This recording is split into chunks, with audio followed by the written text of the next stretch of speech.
So nawawala ang sound ng iyong computer or ng iyong laptop. So sa video ito pag-uusapan natin yung trouble na yan, ano. So sa mga hindi pa nakakilala sa akin, ako nga po pala si Tech Asi, ano. Kung bago ka pa lang sa akin channel, please subscribe yung channel and hit nyo na rin yung notification bell, no. So ibibigay ko po sa inyo yung pinakamadaling solution or yung paraan. So kahit hindi kayo technician, so kayang-kaya yung solusyonan, no. Paano? Let's go.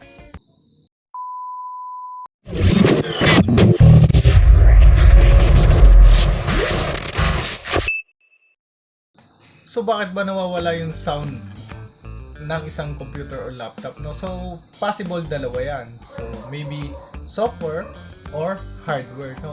So punta agad tayo sa pinakamabilis na solution. Kung nahalikwat niyo na yung YouTube, so nagaya niyo na lahat yung solution na binibigay nila.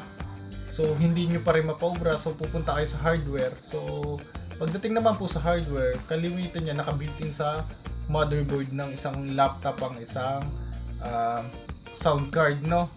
Kalimitan yan. So sa CPU, sa desktop, so ano yan, pwede yung removable or pwede kayong bumili ng sound card, no. So itong tips na to ang ibibigay ko sa inyo. So ito po is plug and play lang. Tara silipin natin. So isa po sa pinakamadaling solution is bumili po kayo ng isang dongle. So mapapansin nyo, isa po siyang sound card. Ayan. So napakaliit niya. So halos laki lang siya ng ordinaryong USB USB type. So pwede niyo naman po ipagawa ang inyong laptop sa isang technician. So kung makukuha niya sa software, so mas maganda po 'yon kaysa gumamit po kayo nito, no.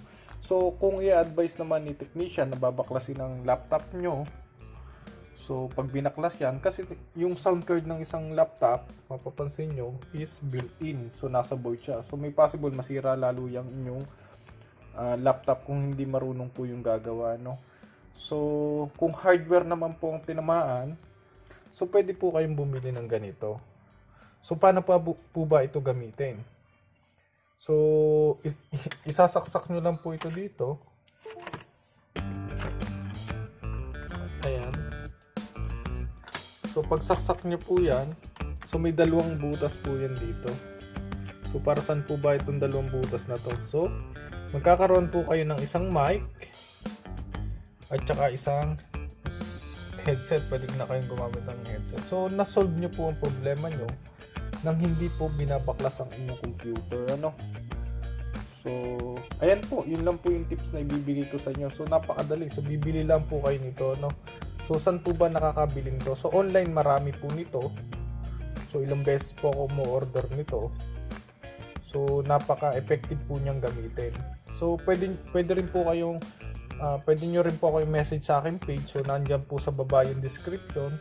So i-message nyo lang po ako. So marami din po akong stock nito. Ayan. So tingnan natin ang stock ko niya. Ayan. So may tatlo pa akong stock dito. Ayan. So isa po akong technician nga.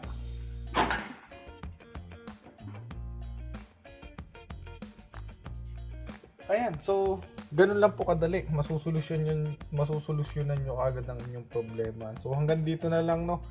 So huwag nyo pong kakalimutang i-subscribe ang aking channel kung kayo po ay aking natulungan. Maraming salamat po. Nakalimutan ko pong i-mention, ano. So applicable po ito sa laptop and desktop or computer, ano. Ayan, so applicable po itong dongle na to. So ayan, hanggang dito na lang po.